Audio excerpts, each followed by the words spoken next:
नमस्कार। प्रादेशिक समाचार के साथ मैं शीला कुमारी। पहले मुख्य समाचार।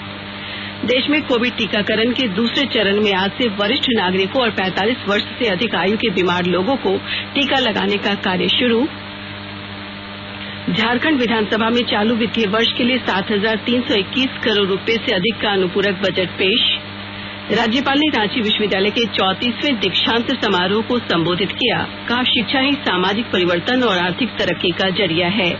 और आगामी 10 मार्च से आयोजित होने वाले राष्ट्रीय सब जूनियर महिला हॉकी चैंपियनशिप की तैयारियां जोरों पर, खेल निदेशक ने जायजा लिया। अब समाचार विस्तार से। कोविड-19 महामारी के खिलाफ देश एकजुट होकर लड़ रहा है। आप भी हमारे साथ सुरक्षा और बचाव के 3 आसान एहतियाती उपायों का संकल्प लें। मास्क पहनें, 2 गज की दूरी है जरूरी, सुरक्षित दूरी बनाए रखें, हाथ और मुंह साफ रखें। देश में कोविड टीकाकरण के अगले चरण के तहत आज से वरिष्ठ नागरिकों और 45 वर्ष से अधिक आयु के बीमार लोगों को टीका लगाने का कार्य शुरू हो गया है। इसके लिए वेबसाइट पर पंजीकरण कराया जा सकता है। देश के 10,000 सरकारी अस्पतालों में ये वैक्सीन मुफ्त लगाई जाएगी, जबकि करीब 20,000 निजी टीकाकरण केंद्रों पर वैक्सीन का खर्च लोगों को वहन करना होगा। प्रधानमंत्री नरेंद्र मोदी ने कोविड टीकाकरण के दूसरे चरण की शुरुआत करते हुए आज सुबह नई दिल्ली के अखिल भारतीय आयुर्विज्ञान संस्थान एम्स जाकर कोरोना वायरस के टीके की पहली खुराक ली। उन्होंने राष्ट्र को कोविड मुक्त बनाने के लिए लोगों से अपील की कि वे इस टीके को अवश्य लगवाएं। पुदुचेरी की रहने वाली सिस्टर पी निवेदा ने प्रधानमंत्री को कोवैक्सीन का टीका लगाया। मेरा नाम निवेदा है। मैं पांडिचेरी से बिलोंग करती हूँ। एम्स में 3 साल से काम कर रही हूँ। आज सुबह पता चला सीएम सर आ रहे वैक्सीनेशन के लिए। सर को वैक्सीनेट करने के लिए मुझे बुलाया गया था। सर को मिलकर अच्छा लगा। सर को भारत बायोटेक की कोवैक्सीन दिया गया है फर्स्ट डोज। अभी 2021 में सेकेंड डोज पेंडिंग है। बात हुई सर से वैक्सीन लेने के बाद सर ने बोला लगा भी पता भी नहीं चला। रांची के सांसद संजय सेठ ने आज कोरोना वैक्सीन की पहली डोज ली।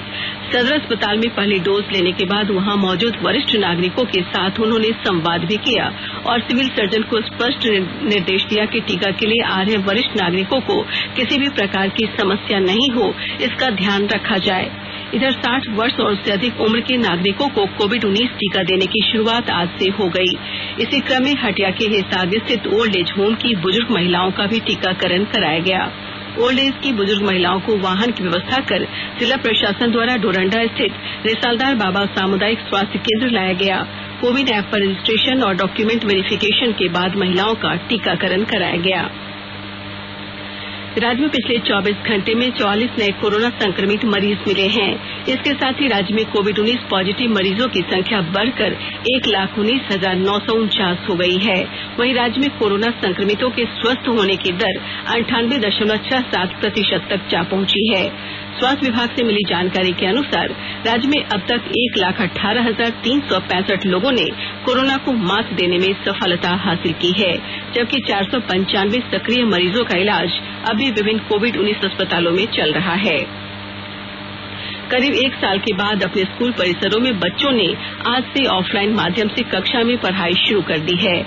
वहीं स्कूल बसों ने भी शहर की सड़कों पर दौड़ना शुरू कर दिया है। और अधिक जानकारी के साथ रांची संवाददाता की रिपोर्ट।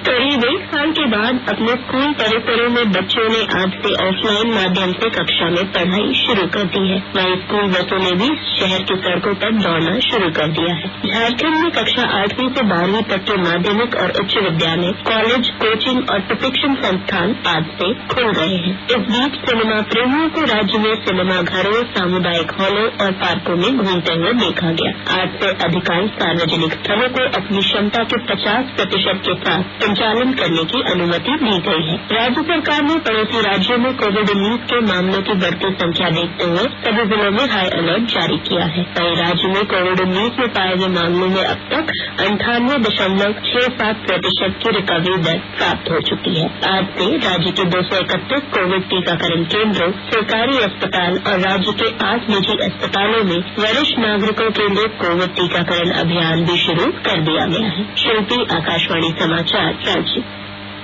प्रधानमंत्री नरेंद्र मोदी ने कहा है कि 21वीं सदी के भारत को कृषि उत्पादन में वृद्धि के बीच खाद्य प्रसंस्करण क्रांति की जरूरत है। उन्होंने कहा कि अगर 2-3 दशक पहले ऐसा हुआ होता तब वो देश के लिए अच्छा होता। अगले वित्त वर्ष में केंद्रीय बजट में कृषि क्षेत्र के लिए उठाए गए कदमों पर आयोजित वेबिनार को संबोधित करते हुए श्री मोदी ने आज कहा कि हमें खाद्य, सब्जी, फल और मत्स्य पालन सहित कृषि के हर क्षेत्र में प्रसंस्करण पर ध्यान केंद्रित करना है। इस वेबिनार में एग्रीकल्चर, डेयरी, फिशरीज जैसे भांति भांति के सेक्टर्स के एक्सपर्ट भी हैं, पब्लिक, प्राइवेट और कोऑपरेटिव सेक्टर के साथी भी, और देश के रूरल इकोनॉमी को फंड करने वाले बैंकों के प्रतिनिधि भी हैं। आप सभी आत्मनिर्भर भारत के लिए जरूरी आत्मनिर्भर ग्रामीण अर्थव्यवस्था के महत्वपूर्ण स्टेक होल्डर्स हैं। झारखंड विधानसभा के बजट सत्र के दूसरे दिन आज प्रश्नोत्तर काल की कार्यवाही पूरी तरह से बाधित रही। सभा में राज्य के वित्त मंत्री डॉक्टर रामेश्वर उरांव ने चालू वित्तीय वर्ष के लिए 7,321 करोड़ रुपए से अधिक का अनुपूरक बजट पेश किया। वहीं भोजनावकाश के बाद राज्यपाल के अभिभाषण पर धन्यवाद प्रस्ताव पर चर्चा के बाद भाजपा विधायकों के बहिर्गमन के बीच उसे ध्वनिमत से मंजूरी प्रदान कर दी गई। आकाशवाणी के ताजा तरीन समाचारों के लिए आप हमारी वेबसाइट newsonair.com पर लॉग ऑन कर सकते हैं। ताजा समाचार Twitter handle @AIR news alerts और Facebook page all India radio news पर भी उपलब्ध है। आप प्रादेशिक समाचार एकांश के ट्विटर हैंडल @AIR न्यूज_रांची और Facebook page AIR news Ranchi के अलावा YouTube channel AIR news Ranchi पर भी हमारे बुलेटिन सुन सकते हैं। प्रादेशिक समाचार आप आकाशवाणी रांची से सुन रहे हैं और अब पेश है कोरोना से बचाव के कुछ संदेश और साथ में अन्य संदेश।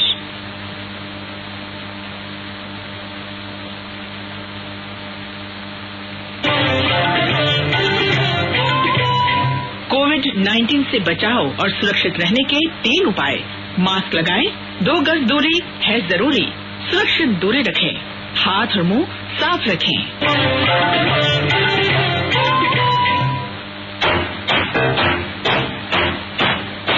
चलो मिलकर शुरुआत करें, चलो एक फैसला आज करें, मास्क नहीं तो टोकेंगे, कोरोना को रोकेंगे, चलो इस वादा करते हैं, चलो इस वादा करते हैं, मास्क नहीं तो टोकेंगे, कोरोना को रोकेंगे।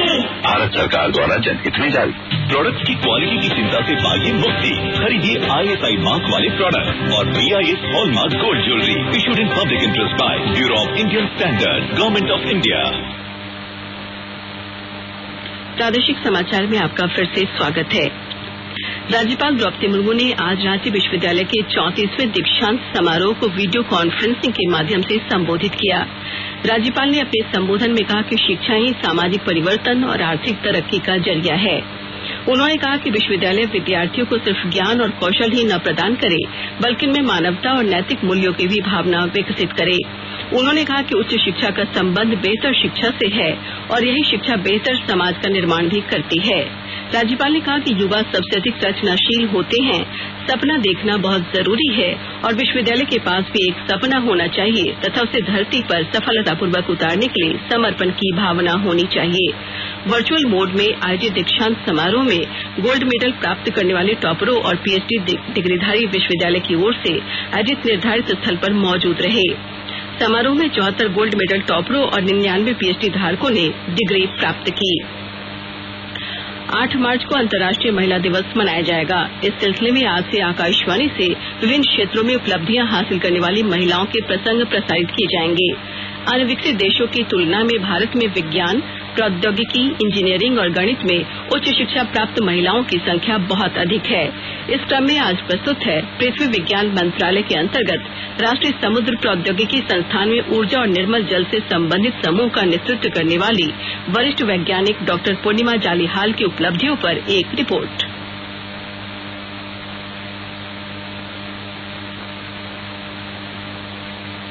Ocean actually has a temperature gradient, that is, the surface water is warmer than the deeper waters, and this temperature gradient can be used to make fresh water out of the sea water. This technology we actually implemented in a place called Kavati in Lakshadweep in the year 2005. It became very successful.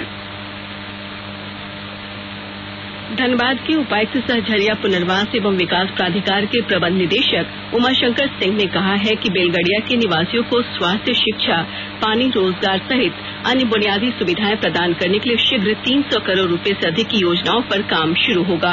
इसमें बेलगड़िया के unskilled तथा semi skilled युवाओं को रोजगार मिलेगा। एक agency युवाओं की प्रोफाइल तैयार करेगी। उपायुक्त ने कहा कि युवाओं को उनके कौशल के अनुसार काम दिया जाएगा। साथ ही आने वाले 2-3 महीने में एक अस्थायी स्वास्थ्य केंद्र का निर्माण फेज 3 में पूरा हो जाएगा, जहां 24 घंटे और 7 दिन डॉक्टर एवं पैरामेडिकल स्टाफ बेलगड़िया वासियों की सेवा के लिए उपलब्ध रहेंगे।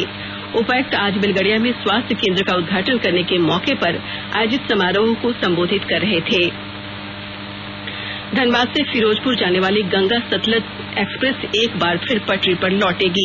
इस ट्रेन के फेरे में कटौती कर दी गई थी। ट्रेन धनबाद से हर गुरुवार को नहीं खुल रही थी। इसी तरह कोलकाता से अमृतसर जाने वाली दुर्गियाना एक्सप्रेस को दिसंबर से जनवरी तक के लिए रद्द कर दिया गया था। बाद में भी पूरे फरवरी तक ट्रेन रद्द रही। अब मार्च से इस ट्रेन में भी बुकिंग शुरू हो गई है। 2 मार्च से पहले की तरह ट्रेन चलने लगेगी। झारखंड के खेल निदेशक जिशान कमर आज सिमडेगा पहुंचे। सिमडेगा में आगामी 10 मार्च से आयोजित होने वाले हॉकी इंडिया सब जूनियर महिला हॉकी चैंपियनशिप के मद्देनजर उन्होंने तैयारी का जायजा लिया। 10 मार्च को मुख्यमंत्री हेमंत सोरेन इस चैंपियनशिप का उद्घाटन करेंगे। सिमडेगा के उपायुक्त सुशांत गौरव ने उन्हें तैयारी के हर पहलू की जानकारी दी। यहां की तैयारी देख खेल निदेशक संतुष्ट नजर आए। उन्होंने समय से पूर्व कार्य पूरा होने की और सफलतापूर्वक चैंपियनशिप के आयोजन की बात कही। उन्होंने कहा कि कोरोना के कारण सिमडेगा में हॉस्टल बंद रहने से खिलाड़ियों की पढ़ाई प्रभावित हो रही है। उनके नियमित शिक्षा के लिए प्रयास किया जा रहा है। उन्होंने सिमडेगा में एक और एस्ट्रोटर्फ स्टेडियम के निर्माण के लिए प्रस्तावित जमीन का निरीक्षण किया। आकाशवाणी रांची केंद्र में पदस्थापित कार्यक्रम अधिशासी प्रभात बेलों का आज शाम 6 बजे निधन हो गया। उनके असमय निधन पर प्रादेशिक समाचार एकांश और आकाशवाणी रांची केंद्र में शोक की लहर है और सभी ने इस दुख की घड़ी में शोक संतप्त परिजनों को दुख सहने की शक्ति तथा दिवंगत आत्मा को शांति प्रदान करने की प्रार्थना ईश्वर से की। पलामू के प्रधान जिला एवं सत्र न्यायाधीश प्रदीप कुमार चौबे ने आज विक्टिम कंपनसेशन एक्ट के तहत 3 लाभुकों को 2-2 लाख का चेक प्रदान किया। लाभुकों में एक बच्चे की हालत काफी गंभीर बनी हुई है और उसका इलाज दिल्ली के एम्स में चल रहा है। बच्चा 90% दिव्यांग हो गया है। इसी तरह एक हत्या और एक पोक्सो एक्ट के मामले में पीड़ित को चेक दिया गया है। जमशेदपुर के सीताराम डेरा पुलिस ने 22 किलो गांजा के साथ 4 लोगों को गिरफ्तार किया है। गिरफ्तार सभी तस्कर बिहार के पश्चिमी चंपारण जिले के रहने वाले हैं। सभी को पुलिस ने बस स्टैंड से गिरफ्तार किया है। इधर चतरा जिले की पुलिस ने एक बार फिर जिले में सक्रिय नशे के सौदागरों के विरुद्ध बड़ी कार्रवाई की है। पुलिस को मिली गुप्त सूचना के आधार पर जिले के नक्सल प्रभावित प्रतापपुर थाना पुलिस और प्रखंड विकास पदाधिकारी की संयुक्त टीम ने एक 12 चक्का ट्रक पर 55 बैग अवैध डोडा और करीब 14 टन टावर बनाने में प्रयुक्त सामान जब्त किया है। पुलिस को ये सफलता जोरी प्रतापपुर मुख्य पथ पर स्थित बांधाडीह कठौन नदी के समीप से मिली है। और अब संक्षिप्त खबरें। मुख्यमंत्री हेमंत सोरेन से आज रांची प्रेस क्लब के एक शिष्टमंडल ने मुलाकात कर पत्रकारों की समस्याओं से अवगत कराया। धनबाद के सांसद पशुपति नाथ सिंह को पूर्व मध्य रेलवे का क्षेत्रीय रेल उपभोक्ता सलाहकार समिति का सदस्य मनोनीत किया गया है। गुमला पुलिस ने गुप्त सूचना के आधार पर सदर थाना से 2 अपराधियों को हथियार और कारतूस के साथ गिरफ्तार करने में सफलता हासिल की है। अंत में मुख्य समाचार एक बार फिर। देश में कोविड टीकाकरण के दूसरे चरण में आज से वरिष्ठ नागरिकों और 45 वर्ष से अधिक आयु के बीमार लोगों को टीका लगाने का कार्य शुरू। झारखंड विधानसभा में चालू वित्तीय वर्ष के लिए 7,321 करोड़ रुपए से अधिक का अनुपूरक बजट पेश। राज्यपाल ने रांची विश्वविद्यालय के 34वें दीक्षांत समारोह को संबोधित किया। कहा, शिक्षा ही सामाजिक परिवर्तन और आर्थिक तरक्की का जरिया है।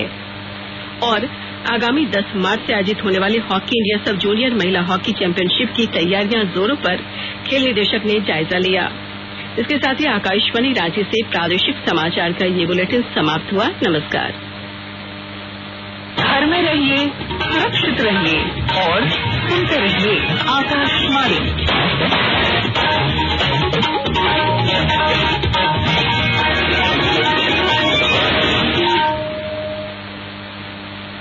बस्तर जिले में आजकल